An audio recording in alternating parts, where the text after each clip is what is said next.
Pushing the boundaries of expectations, rewriting the rules of adventure are the reasons we get up in the morning. We share your hunger for a life without limits. Well, welcome back to the Kinetic Believers podcast, workshop, retreat, convention.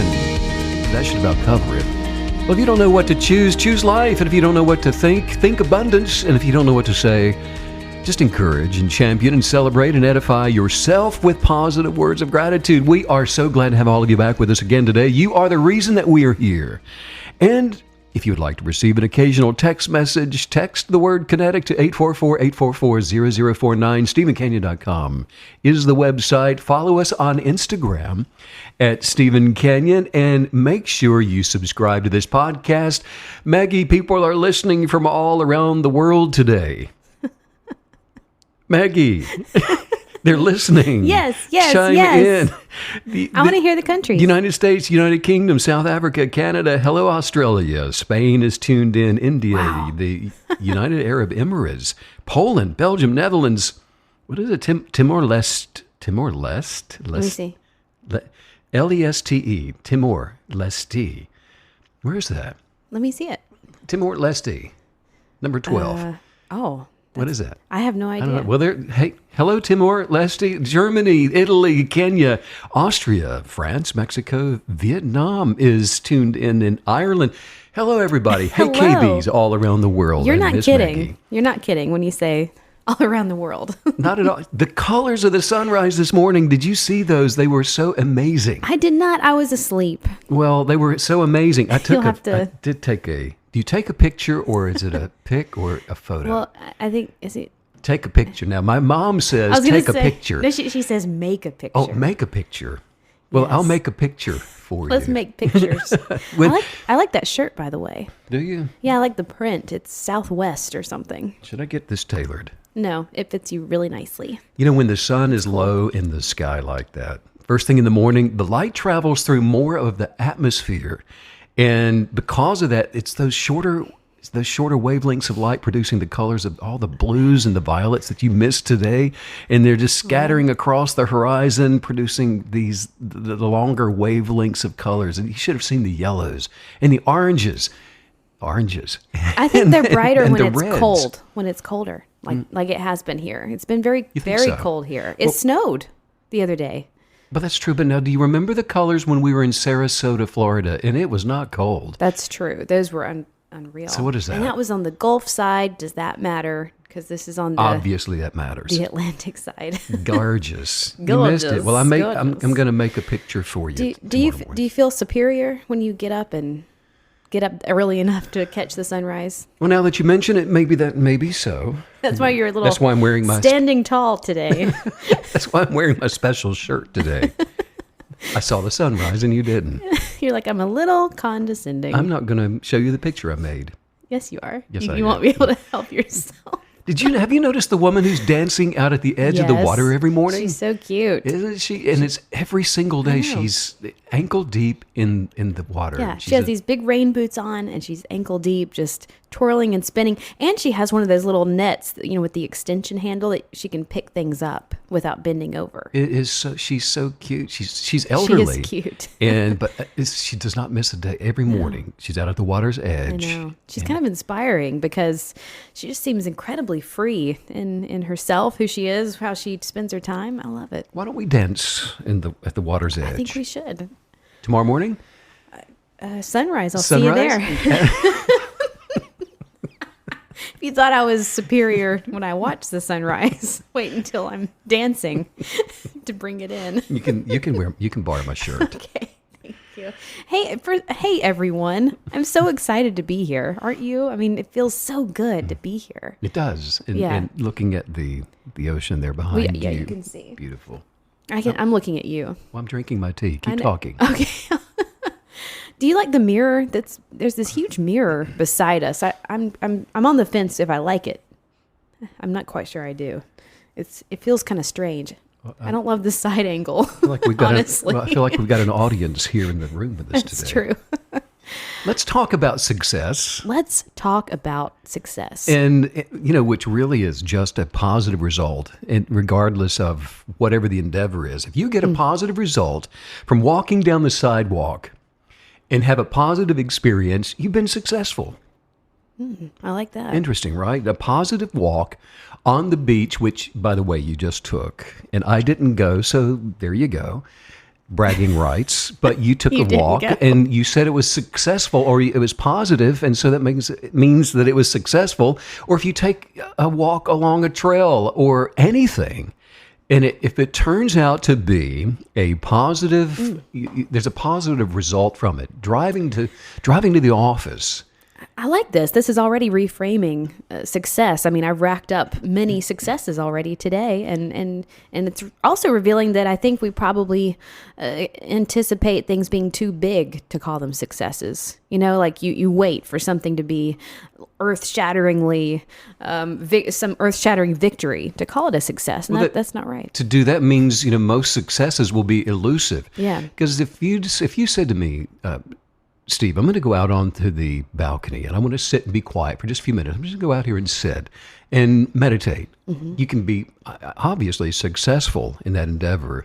And it seems like a small thing, but it's not. That's like you're saying, if we look at the details of what success really is, then all of a sudden it becomes a way of life. And you are truly, we say all the time, but truly you're living your best life successfully when we look at every endeavor, every thought, every interaction with other people as an opportunity to experience success. This is also going to be attached to intentions, setting small intentions or big intentions. I guess we shouldn't categorize them as small and big, but either way, you're setting an intention to accomplish a thing, and then the success is attached to that. So that's a big part of this as well. I'm going to be successful in everything I do today. That's my intention. And everything I think about, everywhere I go, everything, I am, all of it is one big success. I wish we could bottle your energy, Stephen, and sell it on the website. Right, sure. But It's unbelievable. But seriously, It really Maggie, is. success. No, seriously. Seriously. I'm so excited. I know. Success always see it. comes to those that disassociate themselves with the obstacle that's between them and success. That can disassociate themselves from the problem. In other words, not meditate on, not dwell on some problem, which, by the way, most of the time is just self-conceived and. Well, that was my very first thought when you said that. Like, if we're the ones that originally attached ourselves to this negative obstacle to our success in the first place, then it makes sense that we have to be the ones to disassociate. Well, try it. You're driving on your way down there. Okay. Wherever down there is. But that's you're going down there. Peace of your mind. I'm going to go down there and give me a piece of my mind. That's but the obstacle. You're on your way down there and you're thinking everything is great. Today is fantastic. I've got my health. I've got my joy, my happiness. And I'm high-stepping it. And so I'm just going to sit here and be quiet and drive for a while and enjoy this. Well, and as soon as you stop meditating on the success of the moment, what happens? There's a knock at the mental door and it says, don't you remember what Mama and them did to you? Don't you remember what the neighbor was Poor Mom. doing? Mom is, we pick on Mom unnecessarily. Doesn't What? everyone? We can invoke Mom because Mom's precious. She can do no wrong. It's true. But there's always, the ego wants to come in there and start stirring up trouble, trying to cause problems, trying to tell you that you're not as successful as you think you are. True. And then remind you of some stuff that you probably just made up on your own. Well, and what's funny is that everything we're talking about, it's happening in our minds, which is ridiculous, first of all. It's unbelievable, the battles that are won, lost, the problems that are made bigger than they are, and even the power, and then you can parlay that into the power of our visioning, our imagination. And I mean, the mind is not to be underestimated, and it can be, a cesspool of toxicity, or it can be your own bubble of sort of this heaven on earth place. So it's worth talking about. Well, let's talk about it. Right? It's so worth talking. Well, because to disassociate requires the wisdom of enlightenment, doesn't it? Oh, yeah. Yes. Which just lies in detachment. It rests in being able to let go of things, just to let it go. And detachment means that to have no regrets for the past. It means to not have any fears for the future also. And it's to just fully embrace the present moment with gratitude. This moment right here, next to these mirrors with the ocean behind you and the walk you took and the sunrise I enjoyed all by myself. And to just enjoy this, whatever this is, and to do it with gratitude and accept it at face value as all is well, as it should be. And I'm blessed. Well, and this really made me, we had an interesting conversation. You and I went for a walk last night across the street there. There's this really great place where you can walk. It has all these little bridges and lakes. And anyways, we had a great time. But I asked you, I said, I was curious what you thought of performance art. And I'm not talking about, dancing or something. I'm talking about, you walk into a gallery and there's a woman sitting up on a shelf for 10 days in a smock or something.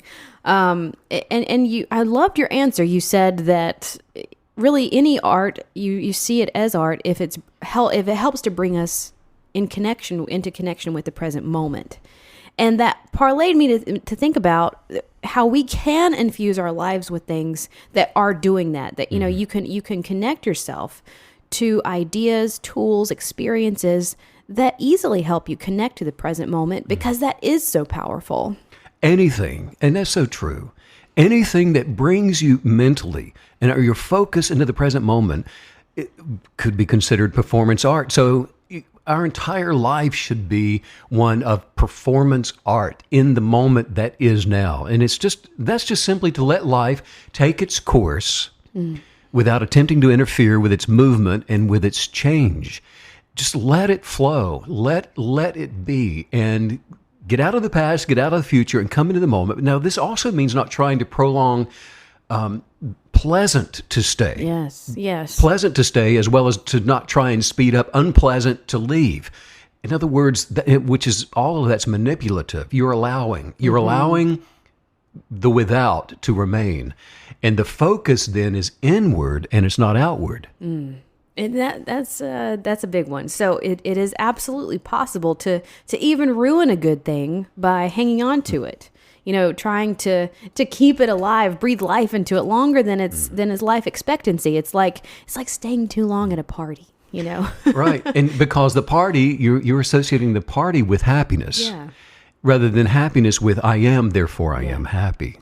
And I have to say, as I became more and more and more of a kinetic believer, this is just a personal anecdote, but I started to realize that I was operating on the idea of fear that the good thing wouldn't keep coming. So you're only able to truly release these positive experiences when you have this hope and this optimism and this excitement for the next thing, the next positive thing that's coming.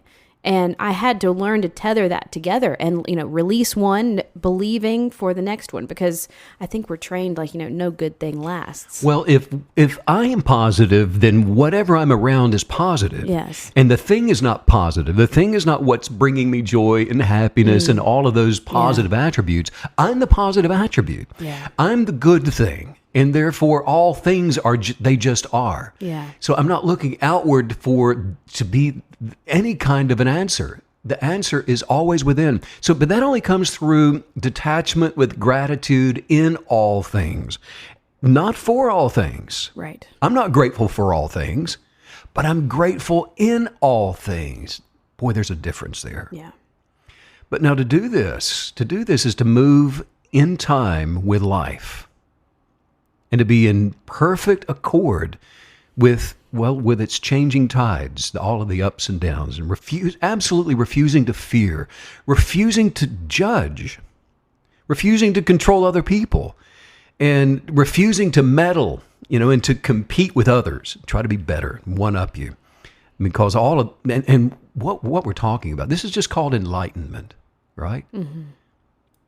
And to be enlightened is to be detached from both the past and the future, and to just live in the eternal moment of right now. And the truth is, neither the past nor the future have any existence anyway. And both by themselves, they're just illusions. all of life exists only at this very moment. And in this moment, it is both infinite and eternal.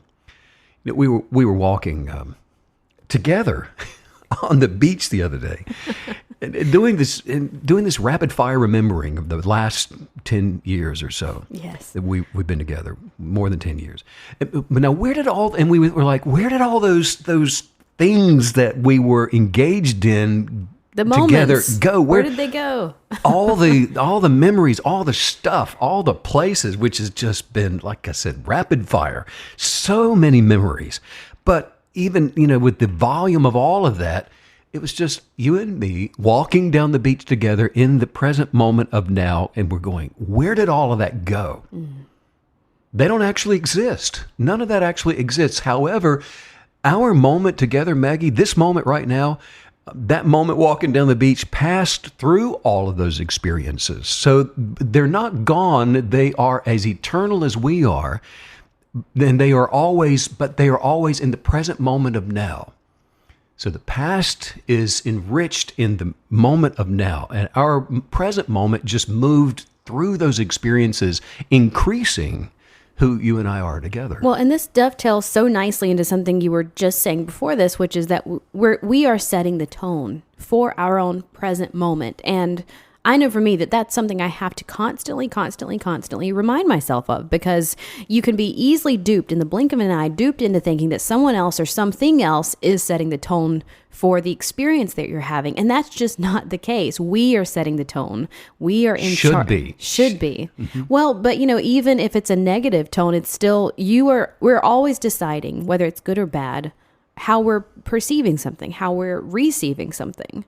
And so we're crafting that bubble, like you tell us all the time. And again, it goes right back to taking responsibility and not allowing anybody else to set the tone. Yeah. But taking responsibility for that. And that's a big word, isn't it? I mean, take responsibility. It's a big phrase. It is. It really is. And I have to say, when you first kind of get a hold of that concept, it's sort of frightening. But the moment that you cross that threshold, and that's it. And that's part of it being enlightened as well, taking that responsibility. But it actually becomes exciting. It's like someone's sort of been fumbling around with your life. And you're like, you know what? Just give it to me. Let me do it. Just let me do this. Let me get it over with and fix what I want to fix and move on. But that's the ultimate freedom, isn't it? Yes. When you take good. responsibility, you're taking the freedom. You're taking your life back from whatever may have been controlling it before. But this present moment right now, this right now moment is infinitely small. Yeah. Because before we can even measure it, it's gone. Yeah. And yet it persists forever. And fear is only the fear of losing this moment, which is actually not even possible. And the only thing that can be lost is the illusion of the past or the future. I almost feel like you're taking us in the direction of a concept that really takes the present moment and removes it more from time and attaches it more so to our spirit, our soul, our identity, our total experience through all time. And I shouldn't say time. That sort of negates what I just said. But I guess I'm just saying. What are you trying to say, Maggie? I don't know. Just saying words. But really, I mean, I just love the concept, though, of taking the present moment and not categorizing it as memorable or futuristic or attached to time. No, it's really more of who we are instead of an entity outside of ourselves that we're an experience that we're having. Right. We're in the illusion here. The movement that we're talking about, like from the past to the present, right? Mm-hmm. And from the present to the future, that kind of movement, when you look at it in a linear way, it's been called the Tao by Eastern philosophers, but the fact is there is no movement like you're saying. I mean, the universe is expanding within itself, which we're part of. It's not expanding from or beyond itself. It's expanding from within itself. And in the same way, the essence of who each one of us is expands to become more or contracts to become less in the moment of who we are. Yeah. So the life that's advancing can be called at the same time the eternally expanding and the eternally present moment. Now, and I am more because of the journey of my moment. We are more collectively, you and I, because of the journey of our moment as we look back at the past and all those experiences that our moment we've enjoyed together, we have become more because of that. So, how's the journey of your moment going, everybody? How's it doing? I have to say that what you're describing, for me, it's always, interestingly, more vital, a more vital component of my life when I'm in a more mundane setting. Say, take grocery shopping versus having maybe a pinnacle moment, like it's a standing ovation after a performance or something. Because when we go after enlightenment and we want to experience the life to the fullest, you're talking about expansion. I think it's the mundane that can make you feel small, insignificant, bored, whatever you want to call it. But ushering in that present moment, the power of that present moment, it can transform any situation, any conversation, any experience into something wildly meaningful and with depth. Well, you're hitting on it because if what is considered to be a mundane situation it causes you to be anything, you're still identifying with an experience. You're identifying with a performance. You're identifying with something other than the moment that you are occupying. You're identifying with, the ego is still trying to get you to play the role of identifying with something else, something on the without. So, but if your journey of your moment is what you tend to, that's where you do your housekeeping. That's where you continue in joy and happiness and prosperity and perfected health and all those things, then the question is, are you optimistically happy in your moment? Are you filled with joy in your moment? Are you healthy in your moment? Are you attracting wealth in your moment, regardless of where your moment is? Regardless of whether they are booing you at the end of a performance or celebrating you at the end of the performance, it has nothing to do with the moment that you are tending the house of. Right. So, question. So when we're ushering in this present moment, is it automatically connecting us to higher consciousness? Is this the best way to always be thriving and exercising in, living in, attaching ourselves to higher consciousness? Yeah, we're moving into higher consciousness when we look within to define ourselves rather than without to identify with things. Because if, for example, if you're not taking, if you are emotionally roller coastering through life based on the way things appear to be, then you're taking things seriously. You're taking everything you're taking it seriously. The kind of seriousness that drags people down and kills the life of the spirit. It's not sadness. It's not depression. It's not the people around you. It's not circumstances. And it's not the lack of opportunity. The kind of seriousness that deflates a life is a type of play acting in which the actor is deceived into identifying themselves with their part, with their profession, with their education. They're identifying with the neighborhood. They're identifying with the family they grew up in. They're identifying with the past or somehow with the future. And isn't that the ultimate expression of ego? You're living fully in and run by the ego. And I like how you said play acting, because it is a role. And I think that's why it can be such a depressing, stress-filled role, because your true self wants to get out. It wants to thrive, but the ego, there's no coexisting there. That lifestyle kills it. Well, and when you're in those things, Maggie, that's the lower consciousness. You asked about higher consciousness. That's lower conscious. That's being asleep rather than awakened. Yeah. And we often talk about the wonderful, magical imagination of children. And as animated as a child's belief system may appear to be, there is a seriousness in the way that a child will play. You can watch them. I mean, they're taking it very seriously. It's a game, but my goodness, it's the real game. Oh, and you better take them seriously. You better take them seriously. But even the seriousness is different. Because a child is aware that it's only playing, and actually the seriousness of the child's play is an indirect form of the fun that they're having. Yeah. But now what happens is this playful seriousness becomes a vice in adults when we don't let it go, because they believe the validating judgments of other people and the completion or the internalized condemnation. And most people, they'll even go on to make a religion out of the game of life. And everything becomes serious. Everything becomes so weighty and so heavy.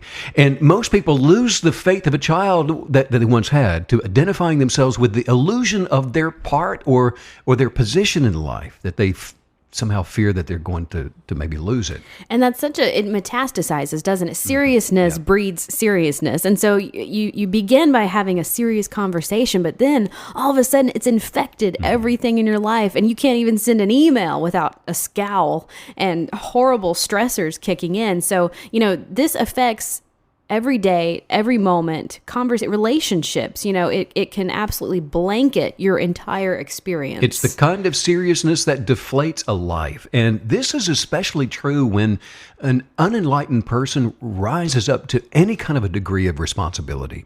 They're put in charge. They become the boss. Yeah. And they develop this, the heaviness of the crown. And they believe that they now wear that crown. And you've heard that saying, heavy is the head that wears the crown. Yes. Well, there's a lack of faith, of partnering with God, with higher consciousness. And as a result of that, there's just this stiffness of personality that they take on. And there's a hardness, which is just an indication that, they're using their dignity. They're using their self-perceived reputation, which is just a sense of this arrogant pride, as props in order to keep their head above trouble. So, and I'm finding myself wondering if you feel locked, and I think that's probably the sensation that you have if you're carrying that around, if you feel locked into a seriousness of life, how do you even begin to break out of that? Yeah, because this unenlightened person, Maggie, they become trapped. They become locked in this round-robin circle of life. And their problem is that instead of playing the original genius of their purpose out in this life, rather than that being the game of their life, attracting, as a result of that, the opportunities that just expand the character of their one-of-a-kind spirit, the role that they found themselves in begins to play them. And they're just like a fish out of water. They're trapped in that. And so when we often see this, posers who are just trying to be someone else. Imagine, if you will, a world where you could create along with someone who is in their actual genius of purpose without fail. We're showing up to do a concert, and the sound guy is in his genius of purpose, and the person attending the crowds are in their genius of purpose, and every single musician there is in their genius of purpose, and the manager of the venue, and everybody is in their genius of purpose. What a world this would be. I'm not going to lie. That makes me want to start like a genius of purpose commune. Come one, come all. Let's do it in Sedona. Sedona, Arizona, right? Let's all live together. I mean, because if that were the case, there would not be a need for reviews. There wouldn't be a need for references when we're hiring someone.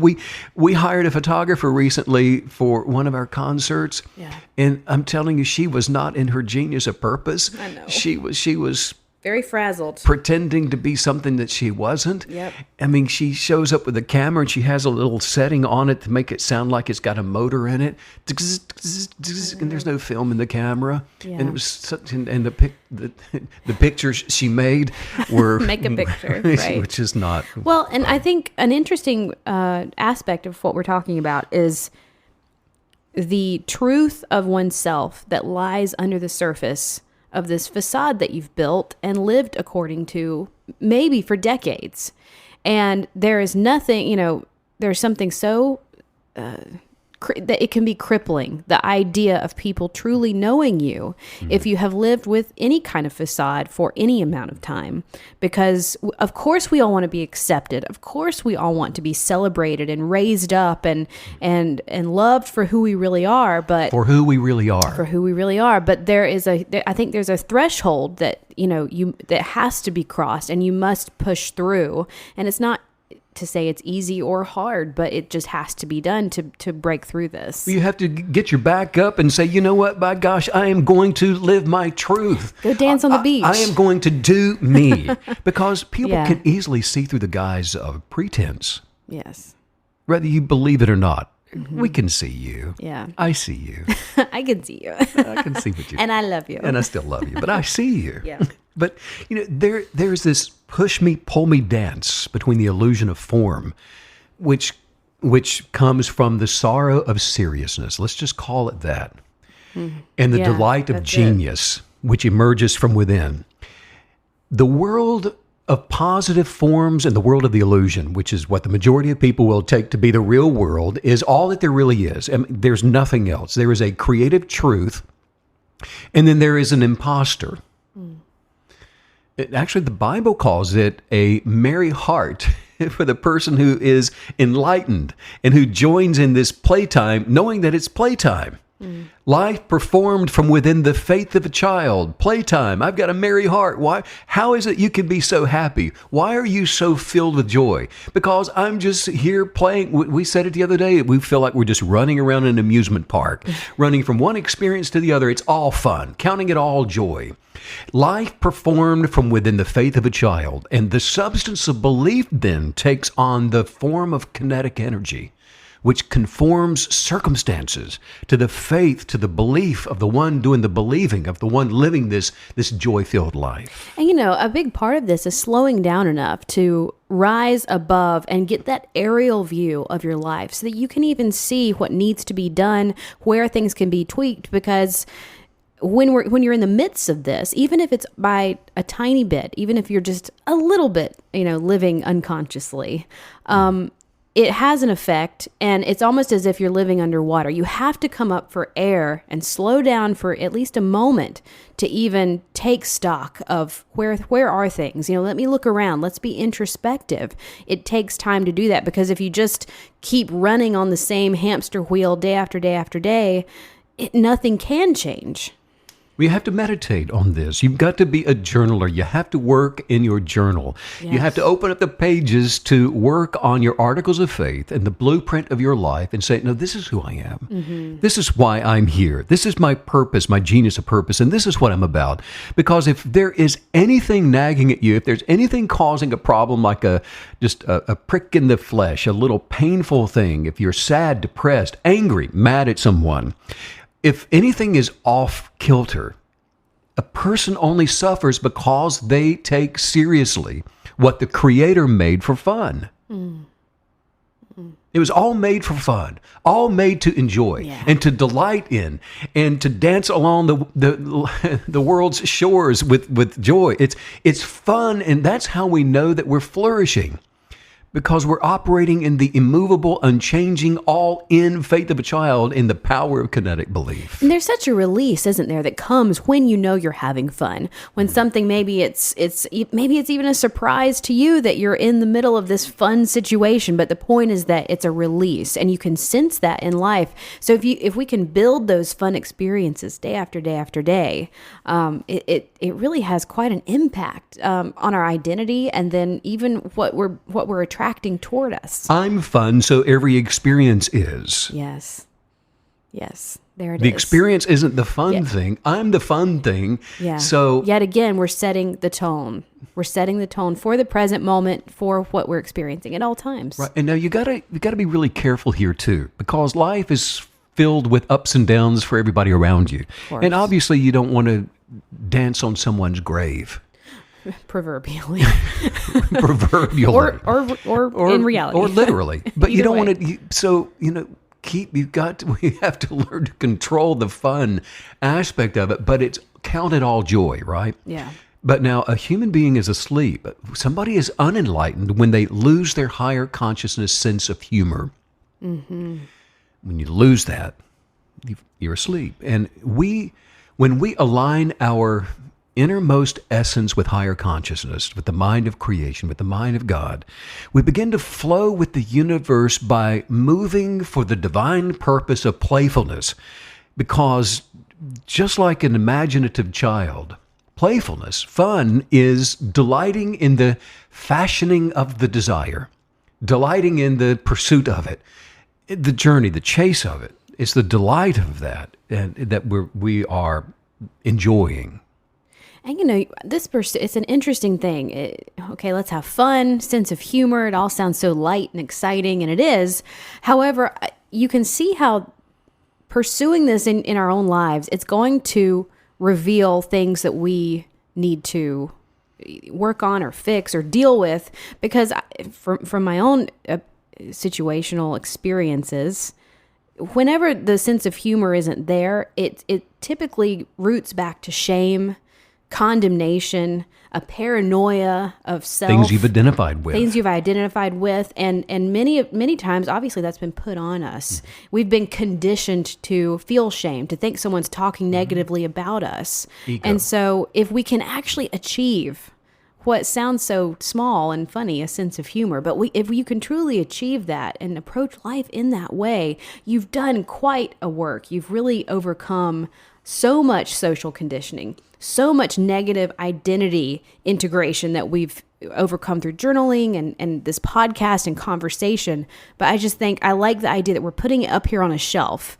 Being lighthearted is a huge achievement. And the way to achieve that is to be that. Yes. Is to be that. When you become that, you've achieved that. Do it. Just do it. Oh, okay. Right. Oh, you just want me to do it? Okay. Just do it. So, right. So, and you go back to your journal. What is it that you desire? What is it that you are aspiring for and toward? Because to play with that is not a burden. Yeah. To play with your desire, that's not a burden. It's not some kind of work about responsibility. It's not something you have to labor at because, it's some kind of a duty. But kinetic belief, when it is employed, it's joy. And it's for the one that doesn't have the viewpoint of their life as a joy. It can they can't express themselves appropriately because they're not identifying with the proper thing from within. And so they just don't even understand the life that they've been given. Well, you began this podcast by talking about detaching, which is a wonderful word because it's just so visual, right? Cut the cord, cut the tether. So detaching from these serious ideals. And it made me think about a story. So you and I, many years ago, we took a road trip to Alaska. We left San Diego and we drove. We drove for how many days? 10 days or something through the Yukon. It was this epic trip. And we were considering staying there for a few months. But things happen. Schedules change. We were there for a little while and we had to head back down to California. And I'll never forget the moment that you realized you had to drive back. And you drive from Alaska to San Diego. Dissolved into the most unbelievable body shaking laughter that I've ever seen. Tears coming down your face, but you laughed for probably 20 minutes. But it's hilarious. It was only 8,000 miles. Exactly. I don't know. But I think about that all the time because through the Yukon, in the snow. Oh yeah, no, it's winter. Yeah, don't think it's not winter. But this is such a prime example of a sense of humor and being lighthearted affecting your entire life. So the ability to reframe things, and you can only do that. This is the point I'm making. You can only do that when you have consciously detached yourself from the physical world around you. So you're sort of hysterically laughing at being a higher being, an eternal being that now has to get in your truck and drive 8,000 miles. But it's the detachment that allows for it. The detachment, because people that are mesmerized by have-to-dos, by misery, by sorrowful and the weight of taking everything too seriously, and you become mesmerized. I'll tell you this, there is no hell that is worse than that in which a person is living without knowing it. They're in the future, they're in the past, but they're not in the present moment enjoying it. Yeah. And usually a person who's afraid of change is living a life that's been transformed by reasoning with responsibility, reasoning with those hard things and bending to peer pressures and then seeking, the validation of other people. But now, don't get me wrong here. It's part of the human experience where we've been created with the authority to make choices. Everyone experiences their own degree of the fear of change. Yeah. And that's why the habits of life are formed. Because people don't want to change. That's why most people they'll do whatever it takes to create comfort zones around themselves. And in fact, neuroscience has shown that uncertainty feels the same as failure in our brains. And that's why so many people would rather avoid any kind of change because of how uncomfortable the associated feelings with change can be. And so while it's common to feel like change is, it's scary. I'm frightened of change. Some people may be dealing with something that's called metathesiophobia, which is actually such an intense fear of any kind of change that it can be paralyzing and really hard for other people to live with, and even live around you. And this level of the fear of change, it causes an intense anxiety when somebody is facing any kind of a new situation or any kind of a new experience. And often the fear of change, what happens is it produces anxiety. And it creates depression and fatigue and pain, stress, all those things. And a lot of people run from success because with success comes change and positive development. This makes it make a lot more sense when you have experienced it yourself, or maybe you see someone else doing the self-sabotage dance, and you just see it happening over and over. Just when they're about to finally have a success, they have an opportunity, they cause it to fail and it makes sense now. Well, there are so many different life experiences where people suffer from a fear of change. And for example, someone may choose to stay in a toxic relationship because they're scared of the alternative of being single or having to go on dates to find somebody new. Or when people stay in jobs that make them miserable. They hate their job. But to leave, because they're unsatisfied, that scares them. You go out and start some new job.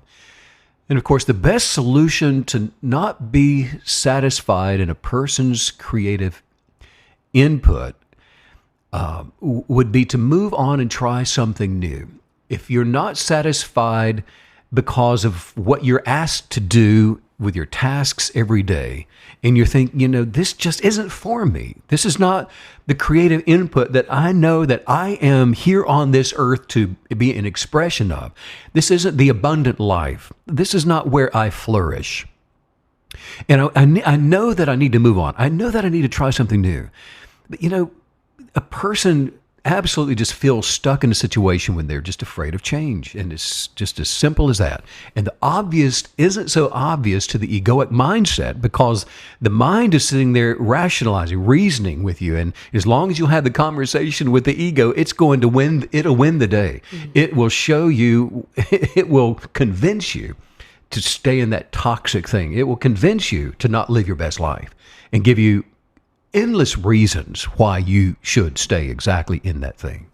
Well, I think this is why, ever since I got into kinetic belief so many years ago, the attribute of adaptability has become top shelf for me.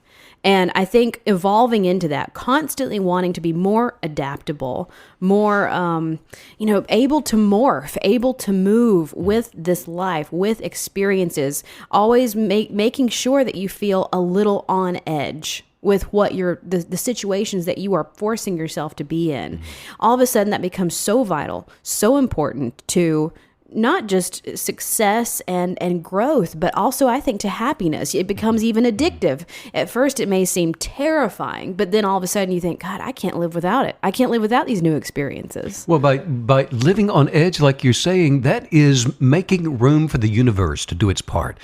Leaving the other 50% of the what's going to come tomorrow up to God, up to the part of your what you're attracting to manifest in your life, your heart's desire being made manifest. And that's what you just said. That really revealed the why it's so terrifying to do something new, to experience change if you are taking it all on your own shoulders.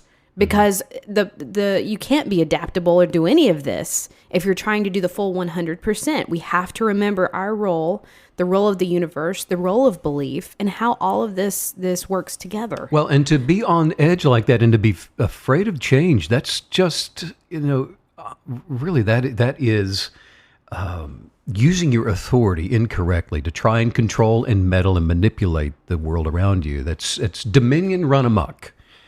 Because the ego is afraid of change because it just doesn't trust. It doesn't trust God. It doesn't trust the substance of your best thoughts coming to pass. It doesn't, it can't exist in the moment, in the house that you're tending, in your sphere of influence where you should be turning your attention, and it's identifying with the past or the future. Yeah. It's afraid of change because outcomes are unknown, like you said.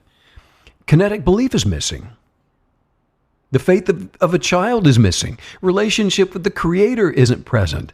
And the ego is under the illusion of actually being in control of those things. Control of that which cannot and should not be controlled, which then produces fear. Because the spirit of a person actually has a knowing that, you know what, the authority of its dominion is being abusive. I am being abusive to this surrounding. I'm being abusive to other people, trying to control them and manipulate them to get them to do what I want them to do, for the outcome to be like I want it to be, for them to be like I am. It's just being a bully to the circumstances of life and everybody around you. And as a result of all of that, at the end of the day, because I'm a bully, guess what? I'm afraid. Our brains are designed to find peace in knowing. And when we don't know what will happen, we make up all these scenarios, and in turn, we create worry that what we want won't happen for us. So I'm going to make my little cocoon here, get in my recliner, watch the same shows over and over, and I'm not going anywhere doing anything different because I'm afraid that it's not going to happen for me. And when something doesn't happen like I thought it might, well, I'm just grateful that the better is, going to show up. I'm just grateful that, things might work out according to the way that I want them to work out. And that's as far as my gratitude will go. I'm thankful that, my meddling may somehow have a reward at the end of the day. There's a passage in the Bible that says only God knows our heart's desires.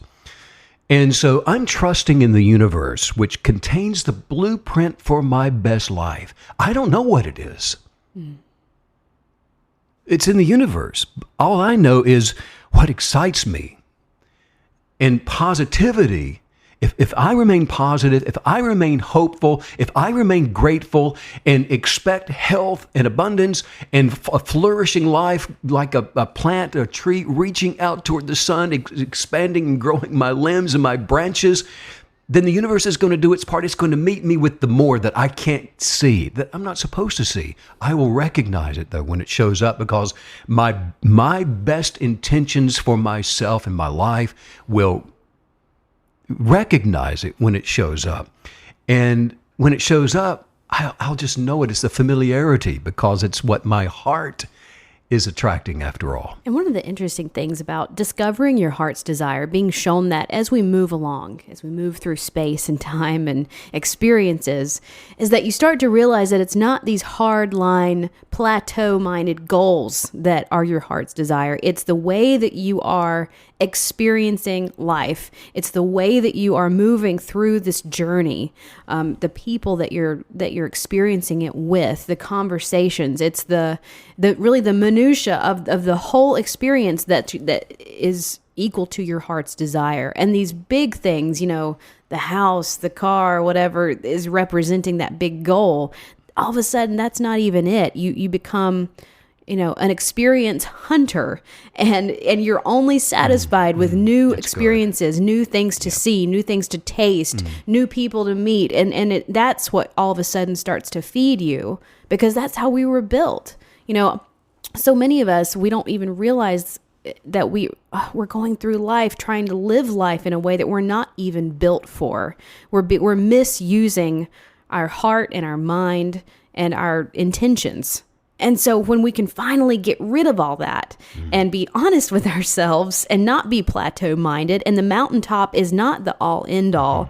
It is, if you go on a camping trip and you're camping and you're hiking to the top of the mountain, the view is great and everything at the top. But what you're going to remember is the tent, setting up the tent, the crickets at night, the experience of getting there, And, not to say, oh, the journey's better than the destination. I mean, you hear that all the time, but there's a bigger depth of truth in that.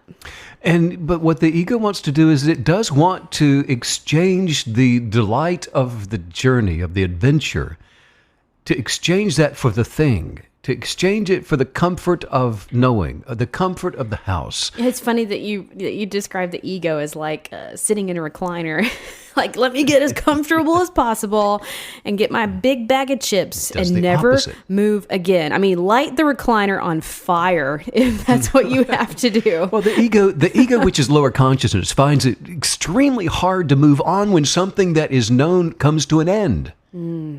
Yes. And the fear of the illusion of failure creates a fear of change. Yeah. So if the ego doesn't know how something's going to turn out, and it doesn't, a lot of people would rather not even try. I don't even want to go. I don't want to pack my bags. I don't want to go there. I'm not going to try this new thing. I don't want to get the new camping gear. I don't want to try any of this stuff because the outcome could be bad when measured by the illusion of winning and losing, for example. So for the unawakened, trying something new becomes a risk. Yeah. There's risk involved.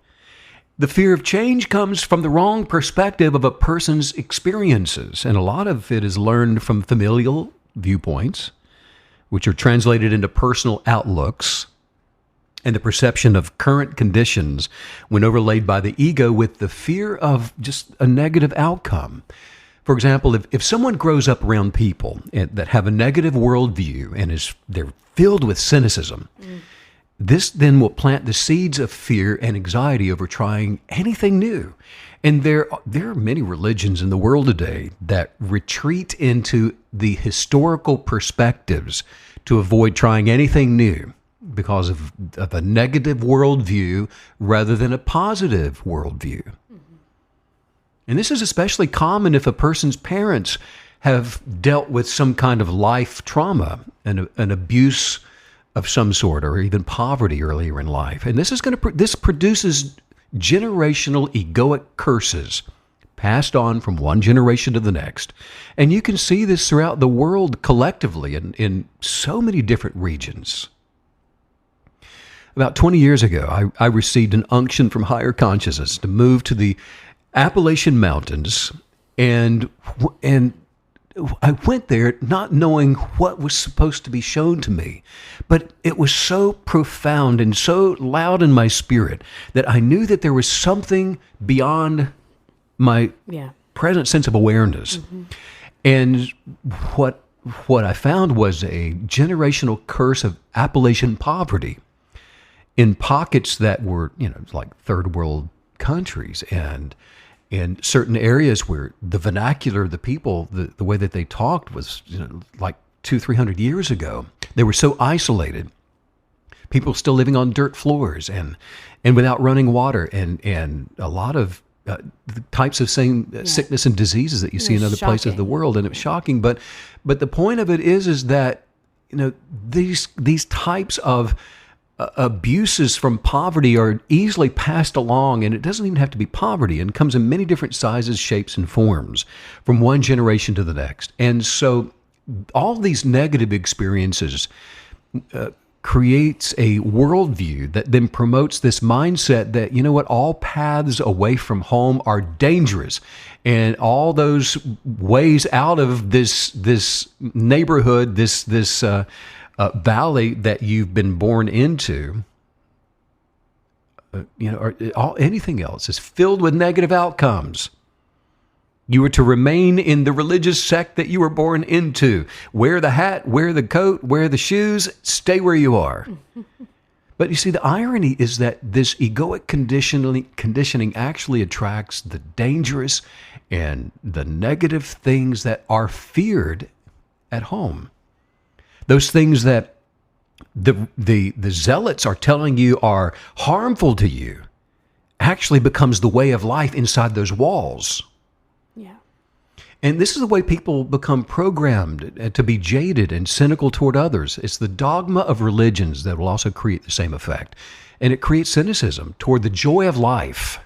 Well, and this goes back to what we were just talking about, how the the shame and the condemnation that's many times what is producing that seriousness that is so dangerous. And because of that dangerous seriousness, instead of flourishing to become more, it just becomes easier for most people to stay with what is known, even when it's a life of repetition, of fear, of dread, of depression, and boredom, and the annual on the calendar days of sickness where I'm always sick, and all of you know it, and all these problems that become a habitual, round-robin, patterned way of life. Well, that goes back, there's that saying, I'd rather, deal with the devil I know instead of the devil I don't. And that's part of the conditioning, the idea that, everything's pretty much negative, everything's pretty much really hard. So at least you know how to live this life. At least you know what to do in this concept of life, the neighborhood,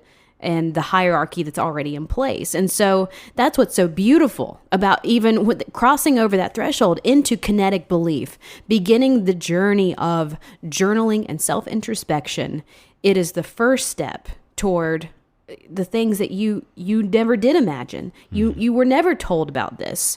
The conditioning was so deep and it ran so deep that you literally just had to go a world away to even understand something different. It's the big release, isn't it? Yeah, there it is. It's the big release because the world in the unlightened state conditions people to be naturally programmed to be in control of other people. Change is evolutionary. So the fear of development, the fear of change is both an outcome of nature and the delusion of nurture. Yeah. Yes. The delusion of nurture. Because, that's another podcast. But that being said, with knowledge... It really is, though. With knowledge, with wisdom, fear can be cast down. Yes. And it takes work to realize that at some point in our life, at some point in the past, actually, everything was once an unknown. I mean, within that moment, in time, everything was an unknown, right? So sure, it takes some measure of courage and continuous action to continue advancing on a path of positive expectations. And that's why it is so vital to journal every single day in creation of a mindset that delights in and embraces positive change. And I have to say, today specifically, we have definitely taken a deeper dive into the understanding the inner workings of a lot of negative experiences that many of us have. And I think we did that more today than usual.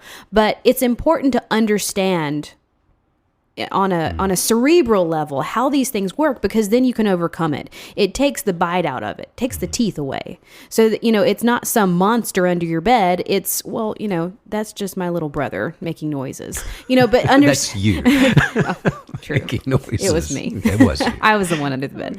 But really, when I'm you proud can of you. when you can develop a depth of understanding about our past, our experiences, toxic people, negative experiences, bad conditioning that's in us, when you can develop that understanding, it's finally something you can deal with and you can write about and you can put to bed and you can move on from. How do we develop the understanding?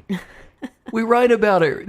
That's right. When we journal. Yes. And it's the 5 modalities of kinetic belief that produce results that are positively using the imagination. And the modalities are stirring up desire for those positive manifestations. It's gratitude for the manifestation before you can see it. Not after you see it, but before you can see it. And it's speaking the language of your manifestation. It's articulating what you are attracting into the present tense. And then there's the action. There's the action. And there's the more action. And you keep acting and you keep going and you keep doing. So now the kinetic believer is embracing change. And we're looking for change, which really is just vulnerability in its purest, most beautiful form. Yes. Being vulnerable puts us in a place where we can face our fears without fear. In other words, it's accepting that we may not have control over other people, but we can overcome and manage any circumstance or any situation that we face by controlling ourselves, by controlling our own emotions, by controlling our desires, controlling our own optimistic level of happiness and our sense of being joy-filled. We can control our own sense of well-being. And that's the extent of it. When we're able to transcend a higher consciousness, we change our perspective with the expectation that for all things to become change is for all things to be good, to become good. And, there's no timetable for the arrival of good things, by the way, because present tense gratitude says they are good now. Yeah. Well, that doesn't look so good. It's good now. Well, that goes hand in hand with saying, I am abundance. I am positivity. I am peace. Right, because there's some, like you said, there's some irony to casting down the ego, because this is the wisdom that actually regains a sense of power that comes from the proper use of creative dominion, which is saying, I am, therefore I am. I am happy. I am health. Yes. I am love. I don't have it. I am that. And I am is the ultimate present moment. The ultimate identity, isn't it? Yeah. You don't have to start by kinetically believing for the extremes to come in manifest either. You don't start at the end. For example, when you begin taking inventory of all these little things in your life that you are fully expecting to redevelop, to come into alignment with your expectations, you may have a lot of things in your life that you're thinking, you know what, this has got to change. That's got to change. All this needs to change. Well, things like choosing what you want to major in, to finding the right job, to picking a life partner, finding the courage to actually live your truth, whatever it is. Start where you are.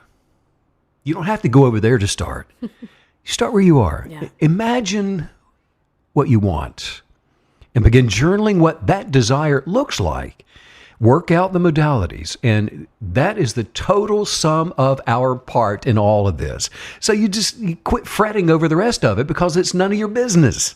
Your business is you. I'm my business. So mind it, and mind your business, and the rest is up to the universe now to fulfill, and it will. It always does. It always has. It has to. By looking within to define our genius of purpose, we actually diminish the fear of change. But I'll tell you this, that if you don't know what you desire, then any decision can be really scary. Yes. But if you first understand your why, then when you have to make choices when they show up or make a change, you can then ask yourself if it will align with your purpose. Because if it does, then you never again confer with other people about it. It's settled. You settled it, and you don't reason with it, which is nothing more than looking for an exit. That's what committees are best at. Reasoning with a plan until everybody can find the exit. Just let me out of here. Do whatever you want. I know what. Let's get a truckload of food together and let's take it up into the Appalachian Mountains and give it to the families that need it most. Well, I don't know. Well, let's form a committee and talk about this. Right. 6 months later, what truck, what food? We all found the exit. What committee? What committee? Adjourn already. Right. Good night. So when you just know that you know, then you say to yourself, it's settled. That's it. That can help to eliminate this endless parade of options that just don't work toward manifesting your best life. And then make sure that you're only giving access to those who champion you, to those that celebrate you. Don't go out to dinner with them that are not encouraging and edifying the essence of who you are. Not what you think you are, but the essence of you. Yeah. Not jumping through all the hoops and you're trying to get them to like you because you're saying the right things, but the essence of you, the truth of you. The real article of you. You'll have to get around some other kinetic believers probably to do this. Oh, yeah. And if you desire to have more people in your life that will champion and celebrate and encourage and edify you, then make plans to come and spend time with me and Miss Maggie at the Kinetic Believers Retreat in Sedona, Arizona this coming, when? April. I think it might be the last weekend in April. I think you're correct. And you're going to make a lot of new friends who are kinetic believers, oh, yeah. Just like you. Just like you. They're going to love you because they are loved like you. And we're going to learn some new things about ourselves and about the universe and about manifestations and higher consciousness. And that'll be in Sedona, Arizona, the last weekend of April. Oh, I can't wait. Those events always are so, it's not even, the word isn't just empowering, but there's something about that many people showing up together with that mindedness, in that power of, we all agree. We're showing up to agree about how all of this works. It's empowering in that it's transformational. Yeah, yes. We actually leave a different person. And honestly, the work within, it may be sticky and when big change, it always feels a little hard. But at the same time, I feel like that those events make it easy. Like if I can just get myself there, it's going to just roll out and it's going to be amazing. Well, that's the thing about a Kinetic Believers workshop is that we're not becoming something new. We're unbecoming. Yes. Everything that we never were. Mm-hmm. And in this life, we always have both negative and positive people around us. I mean, that's a fact of life. You can't get away from that. That's just the way that it is. But we try to recognize critics and we try to recognize cynical people so that we can quieten their impact on our thoughts. Yes. So what we do instead as Kinetic Believers is we locate the people in our life who offer support for the original essence of who we really are, not who others demand that we be. And it's the mindful repetition of our life purpose that attracts results, that manifests results. And it's kind of like an artist's muscle memory. Yes. I mean, you can train your brain to follow a path of positive feedback rather than a negative feedback loop. It's kind of like the aspens that you were painting over the summer. And the first time you painted one is not anything like the last one you painted. Correct. Transformation. You were on a journey and a Yes. path. But then at one point you have, you cross that threshold and you become consistent. And it's not just that you're always increasing. It's not better, better, better. All of a sudden it is good. You can call it good. And then you get to repeat that and repeat that and repeat that. And much like a Kinetic Believer, when we have finally retrained those neurological pathways, something seemingly negative shows up and our instinct is to say, oh, this is going to be great. This is going to be good. I'm excited. I can see the path. And in accepting that good path, like with your aspens, then you were embracing change and reminding yourself at all times that you were making a change, and it continued to work out for the better. The better kept showing up. The better kept showing up. And that's how we all condition our minds to embrace change rather than to fear it. Yeah, expectation. Beyond every horizon exists another gift of the unknown. Treasures of newness. And that's what keeps you and me just on this race. And doesn't it? And that hit me, the gift of the unknown. Yes. Can I unwrap that every day? Yes, because please. like you were saying, when we were in San Diego preparing for a new concert series, and that unction came to us to go to Alaska. I don't care. It's 8,000-mile drive. No, you're not going to fly. You're going to make the drive to Alaska. The journey of the unknown was one of the most splendid things in my entire life. Yes. The herds of animals that we saw in the Yukon, we would never have experienced that. Yes. And those endless vistas of fresh water and mountains and the snow, otherworldly experience became more, it increased us. Yes. As spiritual beings having a natural experience. And when you make a change, find ways to reward yourself, which comes from being in the present moment, of recognizing where you are and the experiences of your moment. And it doesn't have to be anything tangible either. We can train our minds to believe that we're gaining a new positive reward, even if we're just removing something from our lives. We've transitioned through that. And for example, when we began reconditioning our lives to be able to work and to live around the world like we do, we had to train our minds that we were gaining by removing, gaining by getting rid of, gaining by little doggies, house plant, be well, getting rid of all these little things that we love. Favorite chair. Yeah. Many things from our lives. And while that can be a teacher, the past can be a teacher. It's the ability to focus on where you are now in your moment to be able to journey forward. Yeah. So what I do is I use the information I have in the here and now to make decisions based on my current situation. Living in the future is unknown and it adds anxiety. So I'm not going to live in the future. But being in the present moment opens the door to every imaginable opportunity. And this is where we anticipate what can happen from change. Gosh, it feels exciting, doesn't it? We get so excited every time we're changing locations and going from one place to another. It feels exciting. And so we embrace these feelings for as long as they last and we try to remind ourselves of these feelings during each step along the way. But what we do then is you go and you write down your purpose and how this change that's showing up can help you achieve goals in life. And that way you can refer back to this when you go through any anxious phases that always are going to show up. There's always going to be something knocking at the door trying to get you to become anxious, to get you to stop, cave in, quit, turn around, go home, forget the whole thing, be safe, and stop worrying. That's just regression, isn't it? Yeah. Nothing stays the same. You may think that you're staying the same by sitting in the recliner, but you're regressing.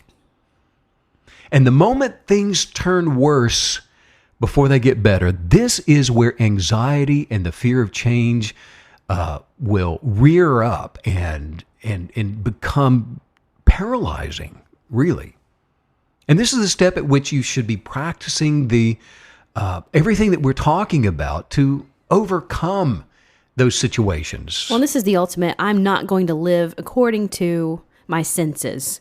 I'm going to live and believe according to the knowledge that I have of higher consciousness, of the way, you've taught us so much, Steve, about the science of belief and the reason that things show up when we speak them, and we can actually live according to that. Yes, because when we live according to that, and the experiences of life that we talk about, when they are at their creative best, they are unpredictable. Yes. They're totally unpredictable. Absolutely. And as soon as they are predictable, they're not their best. Yeah. So for the profound kinetic believer, it is so important to learn to expect the unknown and to practice a positive mindset when expecting manifestations. Unknown to the extent that, whatever comes will actually be better for me than anything I could have hoped for or even imagined. And while the imagination for desire is an absolute, it is required, the imagination for the essence of higher consciousness, for wisdom to reveal the greater portion of me, rests in the trust of the universe. It rests in faith. It rests in the faith of a child, of the excitement of the unknown, and to unpack the genius of my greater, beautiful, most abundant version of me. Yes. Van Gogh was inspired by and began to use the French Impressionist artist Paul Gauguin, I think. Gauguin, thank you. Techniques of painting from memory, who said, "I shut my eyes in order to see." Yes. That's how we should be living this life. Absolutely.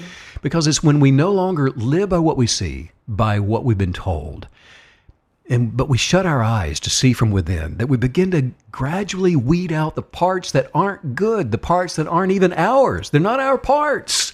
And it's called loving ourselves the way creation loves us. And it's the way to learning about our own vision of purpose. Belief that excites the universe is going to come from belief that is in constant motion. In other words, when something isn't in constant motion, when there isn't any energy of action, whatever it is, it becomes stagnant. It becomes complacent. It becomes dead. In the same way, stagnant water becomes putrid, which is just a breeding ground for bacteria. As such, it no longer produces any kind of life, but instead it just actually becomes a hazard. When we journal with our determined expectations, backed by belief in constant motion, we're not complacent in our believing. We're not moved away from the hope of desire and the promise of manifesting the greater version of ourselves. We're just flowing and moving with the authority of creative power, confidently partnering with higher consciousness in order to be able to attract the perfected version of ourselves while advancing our mind, bodies, and souls. And the universe, it's a forward-moving universe. And the belief of the Creator, which slung all things into motion, set it up for us to do the exact same thing. We are supposed to be living that way. The kind of belief that changes everything is backed by the grateful expectation of change, which is in constant motion. I feel like there should be a big warning label on this, once activated, you'll become addicted. You cannot get enough That is diversity. good. Yes. You cannot get enough new experiences. Yes. You can't meet enough new people. And we know. And the day one, quit. you'll crave it even more on day 100. Yeah. I mean, how many times have we run up against that? And it's an addiction. It really is. You try to become reasonable. My vice is change. Change. Not bad. Meet me out in the alley and I can hook you up. Hey man, what you got? You got some change? Yeah. Because I love it. Because if your expectation for change, for life, has become dormant, if you feel stagnated, like nothing seems to be changing for you, it's not difficult to release yourself to motion, to the same velocity of positive change that maybe you once had before. Mm-hmm. Start right now. Begin today. Become consumed again with the delight of life, with all things being possible. In other words, get up in the morning ready to fight the good fight of faith and applying the power of your personalized kinetic belief to every situation in your life. Not just those easy ones. Anybody can do the easy thing, but to every circumstance. There's another passage in the Bible which says, "But thanks be to God who always causes us to triumph." There should be no other option on the table but to enjoy the presence of your Spirit in the land of the living. What an opportunity each one of us has as explorers on this grand adventure of choices. And if you're approaching your life each day with a maybe I can or maybe I can't mentality, or it is what it is, you're off to a bad start. Your expectations should be your joysticks. You are performing the act of you. And you have to unwaveringly expect to experience the best, because that's the kind of belief that manifests positive change. And if you need to stir yourself up to believe with the kinetic force required to change what you see needs to be changed, start to see yourself on the other side of your situation. Journal from a posture of being joy, of being that you are happy, you are prosperous, being healthy. And you say, I am, therefore I am. I'm never defeated. Higher consciousness always wins. That's it. Always. Always creates the loveliest. It always creates the liveliest version of each one of us. When we align with the original intention, we manifest the original source. But you just have to cast down fear and expect no less than the best. That's our job. That's the purpose of this life, to expect no less than the absolute best. And when we make these simple changes in our journaling routines and begin practicing the kind of gratitude that changes everything, and expect to see change, expect to see real manifestations, the kind of things that others call miracles, nothing's impossible. Let's do some highest viewpoints. Say this. Say, I am joy. I am joy. I am love. I am love. I am the essence of gratitude. I am the essence of gratitude. I am attracting positive change. I'm attracting positive change. New and exciting opportunities. New and exciting opportunities are all around me now. They are all around me now. And I'm manifesting. And I am manifesting The destiny. Of my purposeful journey. Of my purposeful journey. The universe supports me. The universe supports me. Higher consciousness guides me. Higher consciousness guides me. Change is always right on time. And change is always right on time. And it's always in this moment. And it's always in this moment. Right now. Right now. I see the good in all things. I see the good in all things. Right now. Right now. I celebrate. All that is right. All that is right. Around me. Around me. And in the world. And in the world. I am made of kindness. I'm made of kindness. I'm made of love. I'm made of love. Which I freely give. And I freely give it. Because it's what I am. Because it's what I am. And I celebrate others. I celebrate others. With my words. With my words. And I champion them. With my actions. With my actions. I choose. To edify. Right now. Right now. Everyone. That the universe sends my way. I am. Therefore I am. Well, I have been set on fire today, and I have a feeling it's going to carry me through to the next time we podcast next week. And if not, I'm just going to listen to it again. There you go.